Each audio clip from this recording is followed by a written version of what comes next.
Antes de começar, janeiro de 2023, e completa 10 anos que eu estou aqui na sede de Campinas, servindo a Deus com os irmãos. E aí eu quero, antes da palavra, só falar publicamente o que eu falei particularmente para o meu pastor, né? Nesses 10 anos eu sou muito feliz de fazer parte dessa igreja. Sei que eu já decepcionei o Senhor com muita coisa. E obrigado por ter tido a paciência de ter me ensinado e ter me mantido fiel ao Senhor, tá? Muito obrigado. Eu sei que eu não mereço, o Senhor conhece meus defeitos, minhas limitações, e mesmo assim tem paciência comigo. Então, obrigado. Eu reafirmo o compromisso de ser fiel ao Senhor Jesus, fiel ao Ministério Madureira, o Campo de Campinas. Tá bom? Queridos irmãos, Isaías capítulo 64. Já que todos sentaram, permaneçam sentados. Eu quero meditar com os irmãos aqui. Isaías capítulo 64.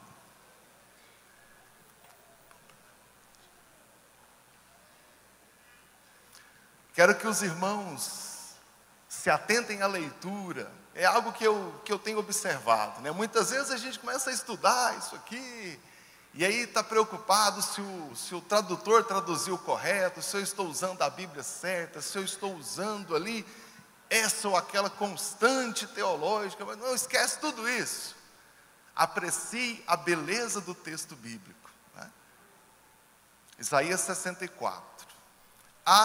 Se rompesse os céus e descesse, os montes tremeriam diante de ti, como quando o fogo acende os gravetos e faz a água ferver. Desce, para que os teus inimigos conheçam o teu nome e as nações tremam diante de ti. Pois quando fizeste coisas tremendas, como coisas que não esperávamos, desceste e os montes tremeram diante de ti. Desde os tempos antigos, ninguém ouviu, nenhum ouvido percebeu, e olho nenhum viu outro Deus além de ti, que trabalha para aqueles que nele esperam. Quero começar do final. Aqui o profeta Isaías faz usando uma expressão bem popular, ele dá uma alfinetada em todas as outras religiões. Se eu faço um estudo das religiões da época, tem uma constante. A adoração aos demais deuses era para acalmar a ira dos outros deuses. Então eu preciso oferecer sacrifício, eu preciso fazer isso e aquilo, cumprir aquele ritual, porque senão aquele Deus vai me punir. A gente observa essa constante em religiões da época de Isaías. Então Isaías vai entrar aqui e dizer, nunca ouviu. Aí ele usa uma expressão poética, né, qualificado como ele era, e fala, desde os tempos antigos, desde os primórdios. Se ele fosse um bom goiano, diria, desde que o mundo é mundo, não existe outro Deus, que são sempre beneficiados. Não existe um outro Deus que parece que é o Deus, que é o servo. Porque nós somos servos de Deus, nós não temos nada para oferecer a Deus, e nós ganhamos todos os dias por estar na presença dEle. Não é? Talvez todos vocês saibam de cor os 10 mandamentos. Todo mundo sabe de cor.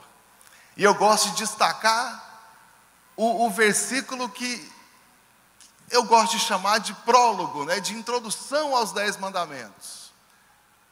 Aí agora acho que eu apertei todo mundo aqui, né? Eu sou o teu Deus, que te tirou da terra do Egito. Agora vá e não tem outro Deus diante de mim. E aí vem os 10 mandamentos. Primeiro eu te fiz uma coisa boa, te tirei da escravidão, te protegi. Agora cumpre os mandamentos. Nós já ganhamos uma coisa boa, e então Deus nos convida a servi-lo, tendo Ele feito algo de bom. Não é? Já me perguntaram, o que o cristianismo tem de especial? É a única religião do mundo em que a salvação parte do amor de Deus para com a criatura. Eu estou salvo por iniciativa de Deus. Vou repetir, e memoriza isso.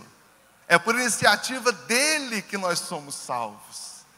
Deus olha para o mundo, para a humanidade pecadora, e pelo seu grande amor, Ele decide salvar a humanidade. E o que é que eu posso oferecer a Deus? Absolutamente nada, senão os pecados para Ele perdoar. O que eu tenho para apresentar a Deus são os meus pecados. Deus tem misericórdia de mim, porque eu sou pecador, né? Aí Isaías fala que nunca houve um Deus que trabalha para aqueles que nele esperam. O profeta Isaías tem a consciência disso, de que quando nós estamos em Deus, Deus é bom, Deus é amor, e que Ele cuida de cada um de nós. Eu gosto de destacar isso. Quem dos irmãos aqui já arrependeu de ler a Bíblia? Pode levantar a mão, ser sincero. De vez em quando eu faço esse convite aqui, né? Quem quer desaceitar a Jesus, né? Quem quer ir embora? Ninguém, nunca. Porque uma vez que você conhece a Cristo, não há outro caminho. Não é? Uma vez que eu experimento a mensagem da salvação, não há volta. Mas não é que não há opção de volta, eu só não quero. Eu só não aceito outro caminho que não seja esse. Porque não existe outro Deus que trabalha para os que nele esperam. Quem de vocês já recebeu um conselho bíblico e o conselho estava errado? Tem ninguém não? Em cima, aqui embaixo? Quem de vocês já aconselhou alguém a partir das Escrituras e o conselho deu errado lá na frente? Deixa eu ver. Irmãos, a palavra da vida está aí na sua mão, as Escrituras sagradas. Ame, leia, pratique. Você nunca vai se arrepender. Por isso eu convidei os irmãos para ler a Bíblia com orgulho, né? Para ler as Escrituras sagradas, deixar que ela invada o seu coração. Para mim, a resposta de todos os problemas, leia as Escrituras. Ah, pastor, o senhor não conhece a minha vida. Eu falei, então você não está conhecendo a palavra de Deus. Porque onde ela entra, ela transforma os corações. Onde a palavra de Deus está, ela muda a vida das pessoas.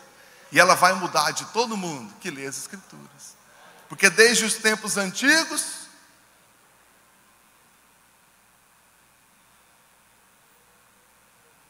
não existe outro Deus que trabalha para os que nele esperam. E eu não estou aqui vendendo um Deus fraco, pequeno. Não, estou aqui demonstrando para os irmãos que o nosso Deus é o único caminho. E que Ele é o Deus que ama e é o Deus que cuida. E quem te trouxe aqui hoje, quem está te fazendo ouvir essa mensagem, que não é minha, eu só li o texto com os irmãos, não falei nada aqui, eu só li. Os irmãos leram o texto, é o que está escrito. É a palavra de Deus, né? Poderia acrescentar aqui poeticamente, é a santa palavra de Deus. Mas quando eu falo já é as Escrituras. Versículo 4, desde os tempos antigos ninguém ouviu, nem ouvido percebeu, nem olho nenhum viu um outro Deus além de ti, que trabalha para aqueles que nele esperam. Nós estamos com esse Deus o tempo todo, todos os dias. Se de repente você tem a noção, a impressão de que falta algo, não falta a presença de Deus. De que parece que algo não completa você, então está faltando mais de Deus. Quanto mais eu estou nele, menos outras coisas me faltam. E quanto mais eu me afasto de Deus, parece que falta tudo. O profeta Isaías entendeu isso com uma clareza gigantesca. E agora volta os seus olhos para o versículo 1. Se rompesse os céus e descesse. Estou falando aqui de cativeiro babilônico que durou 70 anos e o povo de Israel escravo. Hoje nós estudamos esses 70 anos. 70 anos. Teve gente que nasceu livre e morreu escravo. Em 70 anos teve gente que nasceu escravo, morreu escravo. E o profeta Isaías, nesses dias de opressão, ele vai dizer: bom mesmo é se o céu rompesse, a glória de Deus descesse. Tem traduções que diz: se fendesse o céu, se abrisse o céu, todas nesse sentido. Se o céu abrisse, eu fico imaginando que, sabe que o profeta está orando, olha para o céu cheio de nuvem, o céu azul, e fala assim: Deus, a glória de Deus está aqui. Eu sei, se essa glória de Deus descer, é só disso que eu preciso. Então, de repente, um casamento está precisando ser renovado, de repente a saúde tem que ser restaurada. Em relação à humanidade, são coisas pequenas. Para mim, uma coisa gigantesca, mas quando eu olho para todo o país, o meu problema particular fica pequeno, perto do defeito da nação. Mas eu penso: e se a glória de Deus descer sobre a minha casa? E se o céu rompesse na minha família, a glória de Deus viesse? Será que tem problema de relacionamento que suporta continuar ruim, se romper o céu e sobre a sua casa descer a glória de Deus? Será? Será que tem diagnóstico ruim, que se o céu romper e a glória de Deus vir sobre você, será que tem diagnóstico ruim que permanece ruim? É isso que o profeta Isaías está clamando aqui, dizendo: Deus, rompe os céus e desce. Aí ele continua: os montes tremeriam diante de ti. Inclusive nós lemos isso hoje aqui, Salmo 46, versículo 6, os montes tremeram. Tempestade vai, tempestade vem, onde o monte está, fica. Não é assim? Nós temos alguma dificuldade quando vai estudar, especialmente história bíblica da igreja, porque conta de um rio, mas aí o rio muda de lugar, deu um terremoto lá, muda a nascente do lugar, mas quando tem na montanha tal, então era aqui mesmo, a montanha não sai do lugar. Mas quando a glória de Deus vem, o monte não tem opção, senão começar a tremer, porque a glória de Deus é o suficiente para desestabilizar uma montanha. Versículo 2: como quando o fogo acende os gravetos e faz a água ferver, desce para que os teus inimigos conheçam o teu nome. Quando o fogo começa lá, o incêndio florestal, aquele natural, me corrija aí, pastor, é incêndio florestal e queimada florestal, tem uma que é natural, né? Não há opção. O incêndio florestal vem e tudo que está na frente vai queimar. Aí chama o bombeiro, que o corpo de bombeiros tem técnica para impedir o avanço dessa queima. Mas não há opção, vai queimar. Quando o fogo está lá na sua panela em casa, não há opção para a água, ela vai ferver. O que o profeta fala então? Se abrir o céu e a glória de Deus descer, se Deus descer, os montes vão tremer, as florestas vão incendiar, os rios vão ferver, porque a glória de Deus vai mudar tudo, vai transformar todas as coisas. Essa é a visão que o profeta tem de Deus. Eu convido os irmãos a passar a crer em um Deus todo-poderoso e parar de acreditar em Deus pequeno. Tem gente que crê em Deus pequeno, aquele Deus que é simples ajudante. Talvez no estudo bíblico eu entre mais nesse assunto aqui, em outra oportunidade, mas tem gente que crê em Deus pequeno, Deus que é um mero ajudante, que é um mero milagreiro, desses tantos falsos milagreiros que tem por aí. Não, estou falando de um Deus que, se a glória dele se manifestar, os montes vão tremer, os rios vão começar a ferver, e todo mundo vai ver a glória de Deus. Mas a glória de Deus não está aqui? Está. Eu sinto a glória de Deus, você sente a glória de Deus, nós já somos filhos de Deus, mas o profeta fala de uma forma que até os inimigos vão ter que abaixar a cabeça e dizer: realmente, esse é o único Deus, esse é o verdadeiro Deus. Eu convido os irmãos a passar a crer nesse Deus, que não é poderoso, que é todo poderoso, não no Deus que é capaz de fazer milagres, mas é no Deus criador e mantenedor da vida. Não é o Deus que é capaz de te dar um milagrezinho, mas é o Deus que faz todas as coisas. O Senhor que é soberano. E às vezes na crença de um Deus pequeno, eu acabo servindo a um Deus que meio que não existe. Aí eu olho para uma narrativa dessa aqui, Verso 3: pois quando fizestes coisas tremendas, coisas que não esperávamos, desceste, e os montes tremeram diante de ti. Irmãos, o profeta Isaías, ele está naquele problema, vivendo dias difíceis, derrota militar, dificuldade financeira entre o povo, de opressão política, de dificuldade com doenças diante do povo, e ele, enquanto profeta de Deus, aquele que é a voz de Deus para o povo, para que eu vou falar para esse povo que está sofrendo? Como é que eu vou trazer uma mensagem de esperança no meio do sofrimento? E o profeta então fala: se a glória de Deus descer, tudo vai mudar. Não depende de nada natural, não depende de nada nesse mundo, depende que a glória de Deus se manifeste, depende que Deus mostre o poder dEle. Aí vem alguém e me fala: não, pastor Ricardo, é porque o senhor não conhece a empresa que eu trabalho, eu sou o único crente lá. Ah, pastor Ricardo, é porque o senhor não sabe da situação da minha família, é um caso de vício de droga, ninguém se liberta de droga.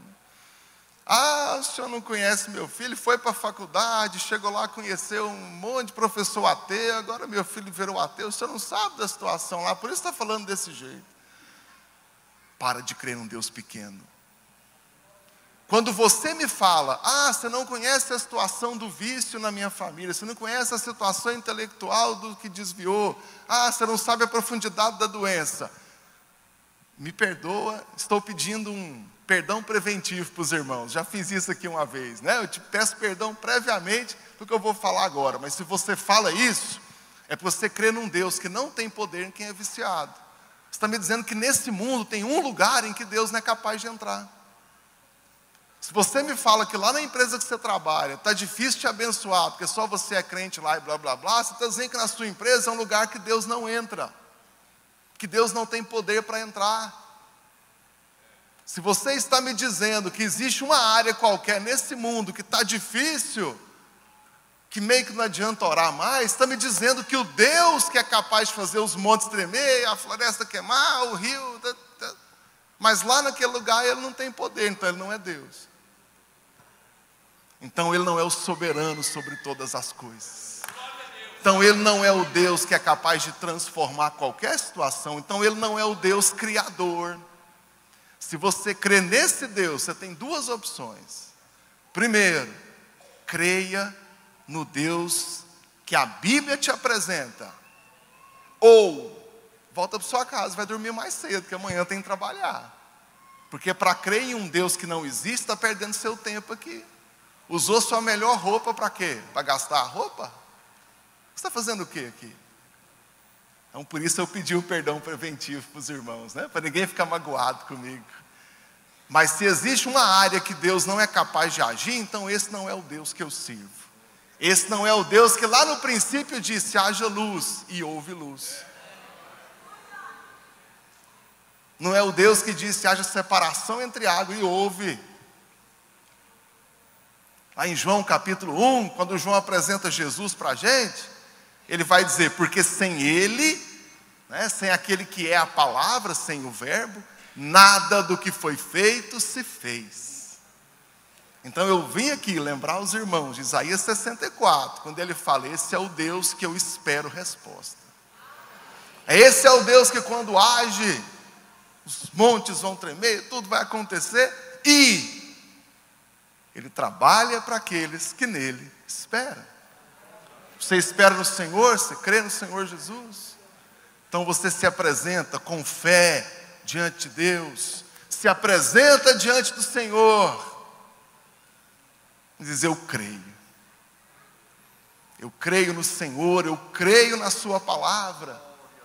O nosso grande desafio de todos os dias é crer no Senhor Jesus, é crer nessa palavra, é continuar seguindo a Cristo, porque quando nós cremos, eu faço a única coisa que eu posso fazer, e sinceramente, a única coisa que Deus espera de nós é a fé.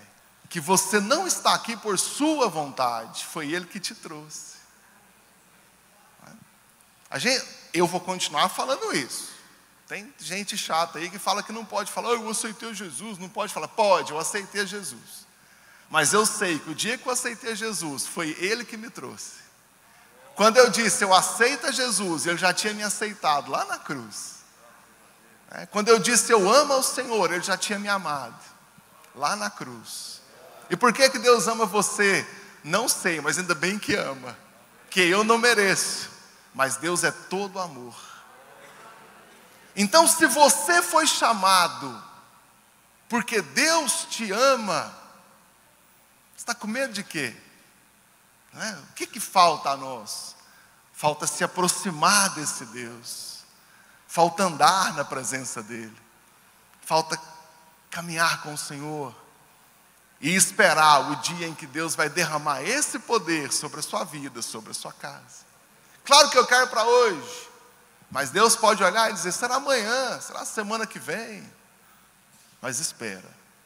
Não há esperança longe do Senhor.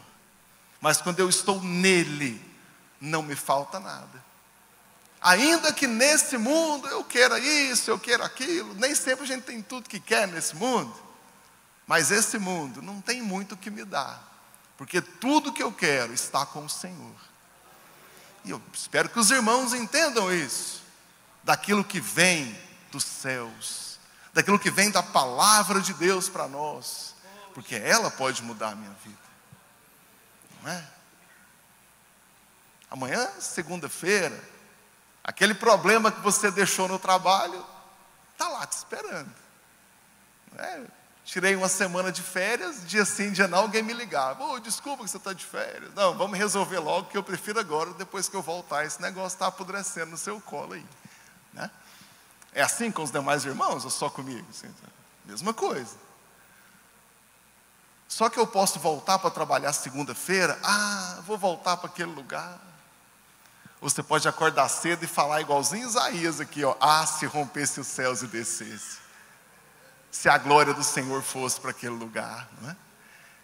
De repente eu estou orando por uma causa há muitos anos, e eu vou dizer: se rompesse o céu e descesse. Não é?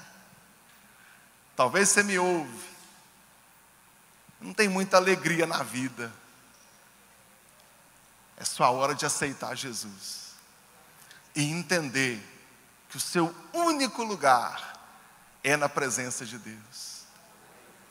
Irmãos, eu não sou ninguém especial. Até falei para os irmãos aqui, meus pastores conhecem meus pecados que eu confesso para eles, né? De vez em quando: Ricardo, eu vou pegar meu café antes de esfriar, eu quero ser aqui na minha frente. Eu: sim, senhor, estou correndo. Tem nada para oferecer para os irmãos aqui, nem sabedoria eu tenho, mas eu tenho a palavra de Deus que nós estamos lendo juntos. De repente você não vê muito sentido na sua vida. Queridos, nós fomos criados por Deus. Longe do Criador, nossa vida não faz sentido mesmo não. E é por isso que você tem que aceitar Jesus hoje. Lembrando que já está atrasado, porque Ele já te aceitou. Falta que você venha. E se você aceitou Jesus e ainda crê no Deus pequeno, não precisa vir aqui na frente não, você nessa categoria. Mas passe a crer nesse Deus que é todo poderoso. Você vai entender que o que acontece nessa vida é pequeno, porque o meu Deus é todo poderoso. Humanamente falando, nem todo dia vai ser fácil, mas quando eu coloco através dos olhos da fé e eu entendo que eu sou filho de Deus e que Deus é aquele que trabalha para os que nele esperam, eu não vou abaixar a cabeça nem desanimar, eu vou continuar servindo a Cristo. Vou continuar servindo ao Senhor, porque não há outro lugar. E naquele pior dia, se é que eu posso falar que existe, se é aquele pior dia, você vai dizer: oh Deus, se rompesse o céu e descesse. Esse exame médico ia tremer na sua presença, né? Esse pedido de divórcio ia tremer na sua presença, esse relacionamento ruim ia tremer na sua presença, não é? Esse pedido de baixa de pessoa jurídica aqui ia tremer na sua presença. O que mais? Podemos pensar em 1000 problemas aqui, mas a solução é uma só: é o poder de Deus. Talvez eu tenha insônia, esses convites aí, né? Tem insônia, de tanto problema que passa. Se a glória de Deus vir sobre você, você vai deitar e dormir. E o próprio Deus vai te dar a calma necessária, a sabedoria necessária para resolver esse problema. Nós vamos caminhando para o final dessa mensagem. Tudo que eu disse aqui não tem valor nenhum se você não abrir seu coração e dizer: Deus, habita em mim. Eu quero esse avivamento, eu quero esse poder do Senhor sobre mim, sobre a minha vida. Eu quero ter essa fé aqui, de quem espera o dia em que Deus vai agir de modo sobrenatural, sobre a sua vida, sobre a sua casa, sobre suas questões. E o primeiro passo é aceitar Jesus como seu Salvador. É reconhecer que é para você essa palavra que está escrita aqui. Não é para o irmão do lado, é para você. E você vem fazer parte do reino de Deus. Não te convido para fazer parte de uma denominação específica, nem da nossa, mas sim do reino de Deus. E se você entender que aqui nós pregamos a palavra de Deus na sua integridade e simplicidade, se você entende que essa igreja está caminhando conforme as Escrituras ensinam, então eu te convido a continuar aqui com a gente, ser membro da nossa igreja, mas acima de tudo, membro da igreja, corpo de Cristo, que vai morar no céu com Jesus quando Ele voltar. Amém? Os irmãos podem ficar de pé e orar comigo e dizer: ah, se rompesse o céu e descesse, ah, se rasgasse o céu agora e a glória de Deus viesse sobre esse lugar aqui, sobre a minha vida. Os irmãos podem orar comigo? Oh Deus, se o Senhor derramasse agora essa glória especial aqui, que tremesse os montes, tremesse a terra, fizesse que todos sentissem, Deus, todos os nossos problemas, os nossos medos estariam solucionados agora. Meu Deus, faça com que cada irmão e irmã que está aqui sinta a sua presença, entenda que é para você, que é para mim a palavra de Deus. Pai, nós esperamos do Senhor todos os dias. Deus, obrigado por me receber no seu reino, me dar o privilégio de fazer parte da sua glória. Obrigado pelo seu grande amor. Deus, enche os corações aqui esta noite com o seu Espírito Santo. Derrama a sua glória sobre nós, sobre cada pessoa, cada coração que ora agora. Oh meu Deus, traga a sua glória sobrenatural sobre cada coração aqui, meu Pai.